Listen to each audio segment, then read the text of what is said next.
60 जन गावबुराफ्रानो दा गासैबो थिगैनो दं जों रावजोंबो थाङाखै जोंनि मावनाय दांनाया गासैबो इउपिपिएलनि हान्जानि जागोन आरो जोङो इउपिपिएलआव जेब्लायबो मदद होबाय थागोन बै गामिनि गावबुराया जुदि डाइरेक्टलि अपेनै जुदि मोनसे पलिटिकेल हान्जाजों लोब्बा जानानै खामानि मावोब्ला बै गामिनि जेनाखि फिउचार माने भबिसतआ फाइनालाव मा जानो हागौ ब्रादार नों एसे फोरमायदो। खुलुमबाय जिहेतु गावबुरा हिसाबै जोंबो बयबो मिथिगौ जे गावबुराया आङो कम्पेयार खालामना नायनि नोंथांमोनाबो बेखौ एसे बुजिनो नाजा गावबुराजों पलिटिक्सजों खुनु लोब्बा थानाङा आंनि हिसाबाव जिहेतु गावबुराया अराय सम थागोन पलिटिकेल पार्टिसफ्रा फैगोन थांगोन जोङो मोजां मावनाय गाज्रि मावनायनि सायाव बिसोरो सोनारगोन खिन्थु गावबुराया सासे गामिनि माने गाहाय गुदि होननानै जों बयबो मानियो बिथांनाव बै ओनसोलाव सोर दंमोन सोर गैयामोन मा जादों मा जाबोआखै बेफोरनि गासिबो हिसाब निकास खिथाब बिनाव सम्पूर्ण थाजोबो दा गावबुरानि सन्माना बुंनो थाङोब्ला जोबोद गिदिर बिथाङा जिहेतु पार्मानेन्ट आरो पलिटिक्सआ जाहैबाय माने पलिटिक्सआ मोनसे साबजेक्ट पलिटिक्सआव जाय बाहागो लायो बै पलिटिशियानफोरा टेम्परारि होननानै जोङो बयबो मिथियो बा बिसिना मोनसे टार्म्स लिमिट थायो खिन्थु गावबुराना बेबायदि लिमिट गैया जिहेतु गावबुराया पार्मानेन्ट बे रिटायार्ड जाजासिम बिथांनि आयुआ खामानि मावनो हानाय सिमहालागै गावबुरायैनो थागोन दा बिथाङा जुदि बै गावनि कार्यकाल समावनो बबेबा पलिटिकेल हान्जाजों बांसिन बेनिफिटखौ नागिरनानैसो थांगोन नङा होमबा बेनिफिटखौ नागिरनानै जुदि थांदोंब्ला जुदि गावखौनो गाव मोनसे गोथार मानसि हिसाबै गावखौ जुदि दागो फोनांना लानो सानदोंब्ला अब्ला बेवहाय बै गावबुराखौ जोङो मोनसे समाजनि मोजां मावगोनखौ आसा खालामनाङा जिहेतु रायजो राजाफोरा सरकारनि जितु नियम जोंनि जे संबिधाननि नियम खान्थिजों गावबुराखौ जोङो दिनै जोंनि गेजेराव नुयो दा बिथांमोना जुदि बेबायदिनो गावनि पार्सनेल गावनि बेक्तिगत लाभालाबनि थाखाय पलिटिकेल हान्जायाव थांनानै बै पलिटिकेल हान्जानि सोमोन्दै गोदै गोदै बाथ्रा बुंनानै रायजो राजाफोरखौ थगायनो नाजायो दा बेफोरो जोबोद गाज्रि मानोना आइ आफा रायजो राजा बयबो गावबुराखौ फार्स्ट बेक्ति गामिनि होनानै बे गामिनि हिसाबै बिथांखौ सन्मान खालामो मान होयो दा बिदि बेलायाव गावबुराया गाव हारसिंखौ साननाङा गावबुराया सम्पूर्ण बै गामि जिमानथा गामिखौ बिथाङा नायो बे गामिया बिथांनि सायाव सोनारो अब्ला बिथांनि बुंनाय लेखा बै रायजो राजाफ्रा एसेबाबो साननो गोनां बायध' जाना फैयो बेनिखायनो दिनै गासिबो गावबुराया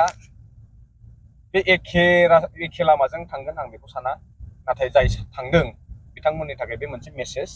जे नोंथांमोना नोंथांमोननि भेलुखौ एथ'ग्राब गाहायाव खोख्लैना लानाङा पलिटिकेल पार्टिया जिहेतु दिनै दं गाबोन गैया सोरबा फैगोन सोरबा थांगोन सोलाय सोल' जाबाय थागोन खिन्थु गावबुरायैनो थागोन बे नोंनि पावार नोंनि गोहोखौ सासे गावबुरा जानानै नोंथांमोना बेखौ बुजिनांगौ बेखौ जों रायजो राजाफोरा बुजायनांगौनि बाथ्रा गैया नोंथांनि सन्मान मान सन्मान नोंथांनि मर्यादा बे अरायथा आरो सासे पलिटिशियाननि सन्माना 5 बोसोराव मोजां मावना दिन्थियोब्ला मोजां बेनि गेजेरावनो जुदि मावनो हायाखैब्ला बे सोंखारि जाथावना जागोन थिग बेबायदिनो बे गावबुराया जुदि सोरजोंबा थोंजोङै थांफादोंबा बे सोंखारि जागोन हयथ'बा बयकटबो खालामजानो हागौ दिनैनि परिस्थितिया बेबायदि थिनो दा बेनिखायनो सासे गावबुरा जानानै बिथाङा निउट्रेल थानायानो बिथांनि थाखाय जोबोद मोनसे समाजनि थाखाय मोजां मेसेज होननानै आं सानो आरो बयजोंबो अनजागोन अनसायजागोन सिबिजागोन बेखिनियानो बुंनो सानो आदसा दा बे कुइसन होनायनि मेन पइन्टआनो जाहैबाय दाख्लैसो आं नुदों आरो मोनसे प्रेस मिट खालामदोंमोन गावबुरा एस'सिएसन बिथांमोना दिनैहाय माने इउपिपिएल दोलोनि जानानै जेब्लायबो बिथांमोना मदद खालामगोन आरो जेब्लायबो खामानि मावगोन होननानै बिथांमोना प्रेस मिट खालामदों आरो गावबुरा एस'सिएसननि बिथांमोना 160 बेसेबांबा प्लास आरो बिथांमोना दा जेनेबा बै गावबुराफोरनि फारसे जों बुंनो गोनां बाथ्राया बेनो आरो दिनै मोनसे गामिनि गावबुरा जानानै बिथांमोना डाइरेक्टलि पलिटिकेलाव बोरै जयनिं जानो हाखो लोब्बा लानो हाखो दा दिनै बिथांमोननि बायदिब्ला जों दा नुयो बिथांमोननि पइन्टखौ लानानै जों दा बाथ्रा बुङोब्ला जों दा ओरैबायदि नुयो माने दिनै इउपिपिएलनि गावबुरा आरो गाबोनहाय माने पिपि दोलोआबो गावबुरा दानांगोन गावबुरा एस'सिएसन खालामनांगोन आरो सोरबा एपिपि दोलोआबो माने गावबुरा एस'सिएसन माने दानांगोन गावबुरा खालामनांगोन जों बेफोरबायदि आलदा आलदा मोनसे बोखावलायनाय जेनाखि सम थासारिखौसो जों दिनैनि दिनाव नुनो मोनो आरो रायजो राजाफोर नङा होमब्ला एकदम कारेक्ट दा बिराद दुखुनांथाव बेनो दा आङो दिनैनि दिनाव साफ्रोमबो गावबुरा दरफ्रोमबो गावबुराखौ बुङाखै जाय बिथांमोना UPPL जों लोब्बा जानानै खामानि मावदों बै बिथांमोनखौ दिनै आं बे भिडिअनि गेजेरजों बुंदों आरो बै गावबुरा एसोसिएसननि मानसिफ्रा बिथांमोना जुदि साननो रोंगौबा बुजिनो रोंगौबा भबिष्यतनि बाथ्राफोरखौ साननो रोंगौब्ला बिथांमोना पलिटिकेल हान्जाजों लोब्बा जायैयानो मोजां होननानै आं सानो ना मा बुङो कारेक्ट जिहेतु गावबुराया जेब्लायबो निउट्रेल जानांगौ गावबुराया मोजां दिहासो होनांगौ जे हारि रैखाथिनि थाखाय गावनि ओनसोलनि जौगानायनि थाखाय माने बिभिन्न जाथि जनगोष्ठीनि गावबुरा थागोनथ' दा बे हिसाबै दा बर्तमान जोंनि परिस्थितिया बेलेग एसे थासारिजों सोलिगासिनो दं बे हिसाबै जोंनि नाफामफोरा एसे किसुमानखौ सार्थ खालामनानै बबेथिं थाङोब्ला मोजां जागोन बेखिनिखौ नायनानै एसे एनैखौ खालामनो हायो सार्थखौ खिन्थु पलिटिकेल पार्टिनि फारसे सार्थ खालामनाया मोजां नङा आं सानो निउट्रेल जा गावबुराया जे फारसेथिं दिनै थाङोब्ला जोंहा मुलाम्फा दङ जायगानि मोजां समा सफैफिनगोन बेखौ नुहुरखासेयावबो जुदि बबेबा हान्जाजोंहाय थोंजोङै थांनानै गावखौनो गब्र'नानै लाहैनाया बे सासे मोजां सान्थौनि मेलेमजिबि सासे गावबुरा जानायनि जग्यता गैया होननानै आं बुंनो सानो राइट आरो आं मोनसे बाथ्रा बुंनो सानबावदों दिनै जोंनि बर' माहारिफोरनि गेजेराव मोननै रिजनेल पार्टि दं नङा होमब्ला मोनसे जाहैबाय मोनथामानो जाफैबाय आदसा मोनथाम मोनसेया जाहैबाय UPPL BPF आरो प्रमद बन्धु बिथांनि दिनाव जोनोम मोननाय APB माने NDP खुद्रिनाय दङ बिसोरनाबो दा बिसोरखौबो जों थोंजोङै दसिनानै लाब गैया दा दसिनो गोनाङा जाहैबाय UPPL खौसो जे नोंथांमोना खौसेयैनो मोनसे सुक्तिखौ खालामनानै लाबोबाय दा सोरखौबा बासिनानै गालांबाय आइगाब जुजाय खालामबाय बिनि थाखायसो ना दिनै APB हान्जाया जोनोम मोनबावदों दिनै बिथाङा पिसनि मुङै स्ल'गानसो गायबाय थायो दा बेबायदियाव गाव थासेयाव गावनि सरकार खुंथायनि समाव मोनसे खौसेथिनि सिमां नुहोग्रा बेक्तिया खौसेथि जागोननि लामा दिन्थिग्राया दिनै गोजोननि बाथ्रा बुंग्राया दिनै बिथांनि आमोलावनो APB हान्जा बायदि दोलो मोनसे जोंनि गेजेराव गावस्रानायखौ नुबावगोन बेनिफ्राय आरो गिदिरसिन फोरमान होनांगौ होननानै आं साना आरो मोनसे बाथ्रा बुंनो सानबावदों दा बे मोननै दोलोनि गेजेराव दा दिनै गोबां जोंनि BTCनि रायजो राजा आइ आफा बिथांमोना दिनै बुंनो नागिरदों आरो बुंगासिनो दं दिनै UPPL दोलोआ जाथि फोजोबस्रांग्रा आरो जाथिनि मोनथायखौ फोजोबस्रांग्रा आरो जाथिखौ अरायसम फोजोबस्रांनायाव माने बिथांमोननि दोलोआ गुबुनखौ मदद होग्रा होननानै दिनै रायजो राजाफ्रा बुंदों आरो बिनि गेजेराव दिनै जेनाखि BPF राजनिति हान्जा बे BPF राजनिति हान्जानि जेनाखि मावनाय आदर्श दिनै बै मावनायफोरखौ जों दा नुयो माने जाथिखौ बासायनो थाखाय जाथिखौ रैखा खालामनो थाखाय जाथिनि थामोनथा आरो जाथिखौ अराय सम माने जौगानाय लामाजों लांनो थाखाय दिनै BPF दोलोआ सान हर माने बिराद माने जानाय गैया लोंनाय गैया बेफोरबायदि खस्थ' खालामबाय थादों जाथिनि थाखाय आरो जाथिखौ फोथांनानै लाखिनो थाखाय दा जोङो दिनै बिनि अपोजिटै जेनाखि UPPL दोलो बे UPPL दोलोआ दिनै जाथिखौ बुथारनायनि थाखाय जाथिनि मोनथायफोरखौ दिनै फोजोबस्रांनायनि थाखाय बिथांमोनाबो दिनै सान हर खस्थ' खालामदों जाया लोङा रायजो राजाखौ थगायदों आरो दा बैफोरबायदि जेनाखि जाथाय जेनाखि नुथायफोरखौ नुनानै दिनै रायजो राजाफ्रा सोलायगोन ना सोलाया आरो सोलायगोन ना सोलाया बेफोरखौ आं दिनै बे भिडिअनि गेजेरजों सोंनो सानबाय आरो रायजो राजाफोर दा नोंथाङा मा बुङो राइट कुइसन जिहेतु मोनसे दोहौ सोलिदों दा जोंबो बुङा सानब्लाबो बबेबा मोनसेखौथ' जोङो मोनसे समहालागै चयस खालामखानांगोन नालाय जिहेतु जोङो मोनथामखौबो सापर्ट खालामनो हाखानाय नङा बे इम्पसिबल जिहेतु आङो भटखौ खोख्लैगोन बबेबा मोनसे हान्जायावनो दा बे हिसाबै जोङो नायनांगोन मोजां गाज्रिखौ नायनानै बिजिरनानै बबेहाय जोङो आगान होयोब्ला बबेजों जों थांफायोब्ला जोंनि मोजां जागोन जोंनि हारिनि मोजां जागोन जोंनि बै माखासे समफोरा मोजां लामायाव फैफिनगोन बेफोरखौ नोजोर बोनानै दिनै हाग्रामा मेजिक सोलिनाय जों नुदों आरो जिहेतु जोङो प्रेक्टिकेलि फिल्डआव थांबाय नङा होमबा फिल्डआव थांबाय दा गोबां दंबावो जायखिनि जोङो थांनानै नुहैबाय बे गासिबो जोंनि मेगनजों रोखा फोरमान जादों जों नुदों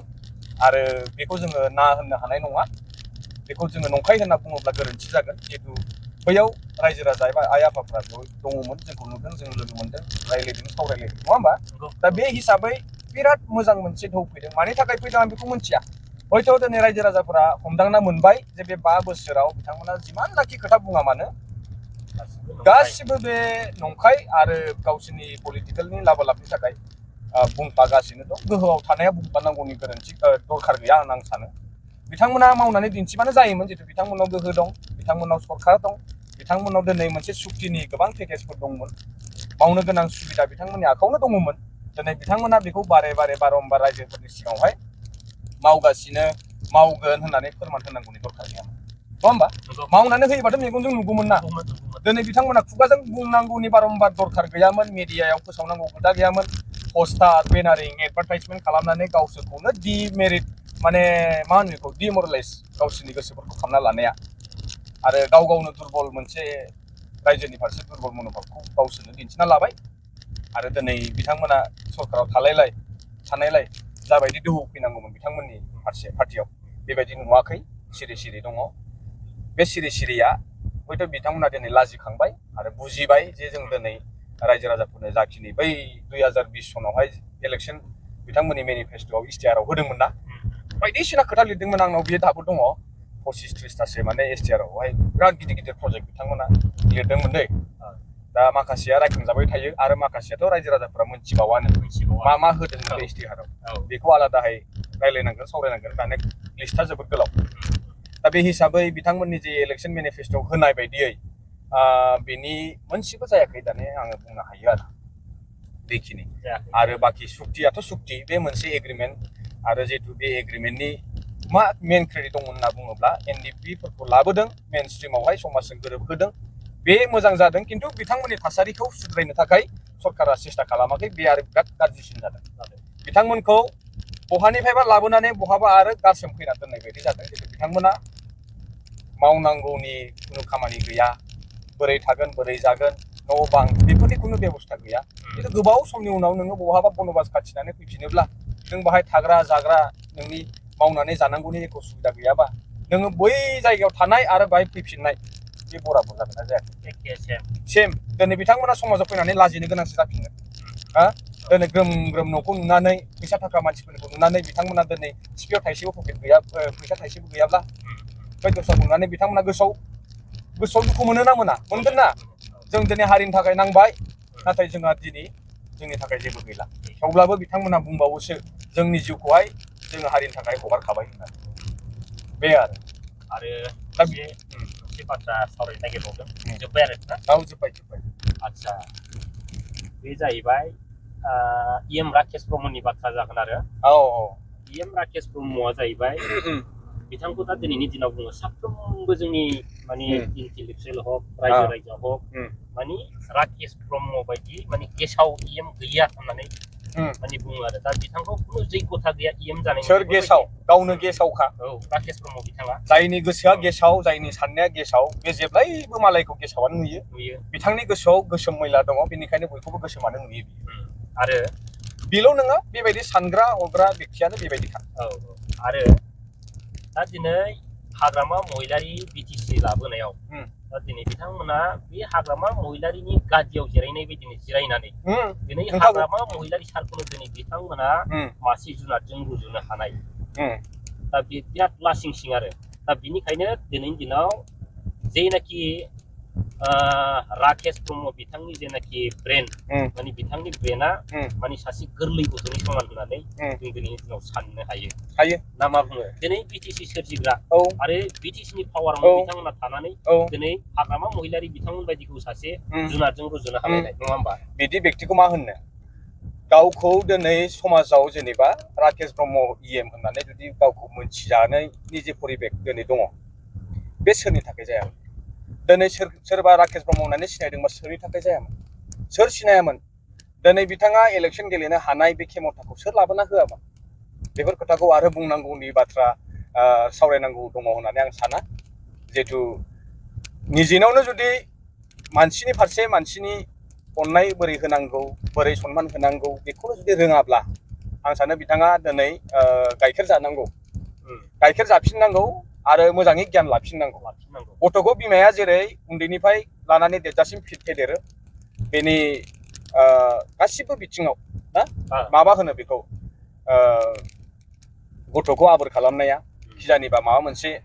बिथाङा अभाब मोनदोंमोन जायनि जाहोनाव दिनै बिथांनाव ब्रेनावहाय माबा मोनसे कमप्लेक्सिटी दङ ओंखायनो बिथाङा मानसिखौ मानसि बायदि नुवा मानसिखौ जुनादजों रुजुनाया फार्स्ट प्रायरिटि बिथांनि खुगायाव जों खोनायो